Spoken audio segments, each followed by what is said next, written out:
فنا تھا، تو جس وقت کشتی کے اندر چلے گئے اور اس سے چھلانگ لگائی باقی لوگوں کی جان کو بچانے کے لیے، تو اللہ رب العالمین نے مچھلی کو حکم دیا، مچھلی نے ان کو اپنے پیٹ کے اندر محفوظ کر لیا۔ تو وہاں پر حضرت یونس علیہ السلام نے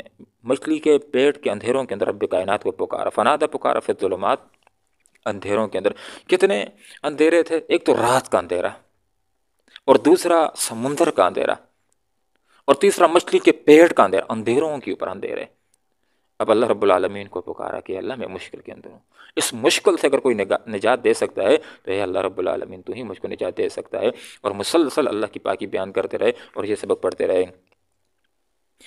لا الہ الا انت سبحانک انی کنت من الظالمین، اے اللہ تیرے علاوہ کوئی عبادت کے لائق نہیں، تو پاک ہے، تو ہر عیب سے، ہر نقص سے اور ہر کمزوری سے پاک ہے، بے شک میں خطا کاروں میں سے ہوں۔ اللہ رب العالمین کے سامنے اپنی خطا کا اعتراف کرتے ہیں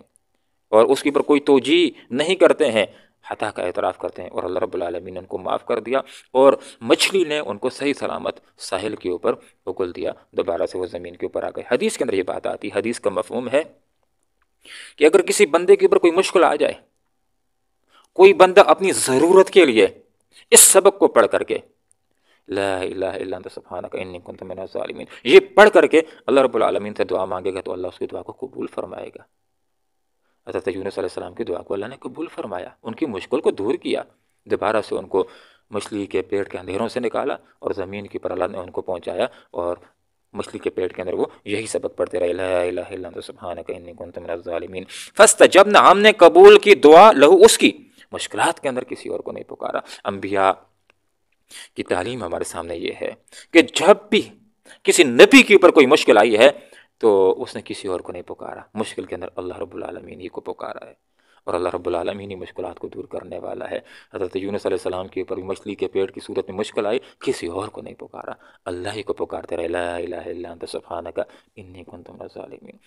تیرے علاوہ اللہ عبادت کے کوئی بھی لائق نہیں ہے، تو پاک ہے، بے شک میں ہی خطا کاروں میں سے ہوں۔ فاستجبنا، ہم نے قبول کی دعا لہو اس کی، ونجیناہ من الغم، اور ہم نے اس کو غم سے نجات دی، بہت بڑا غم، بہت بڑی پریشانی آ گئی تھی مچھلی کے پیٹ کی صورت کے اندر، تو وہاں مچھلی کے پیٹ کے اندر محفوظ رکھنے والے کہ ان کو مچھلی کی غذا نہیں بنائے، کون تھے؟ اللہ رب العالمین تھے۔ مچھلی کو حکم دینے والے کہ اب اس کو آرام کے ساتھ باہر اگل، تو کون تھا؟ اللہ رب العالمین ہی نے مچھلی کو حکم دیا، مچھلی نے ان کو ساحل کے اوپر اگل دیا، وَكَذَلِكَ نُنْجِي الْمُؤْمِنِينَ، اسی طرح ہم نجات دیتے ہیں مشکلات سے اہل ایمان کو۔ تو اس سبق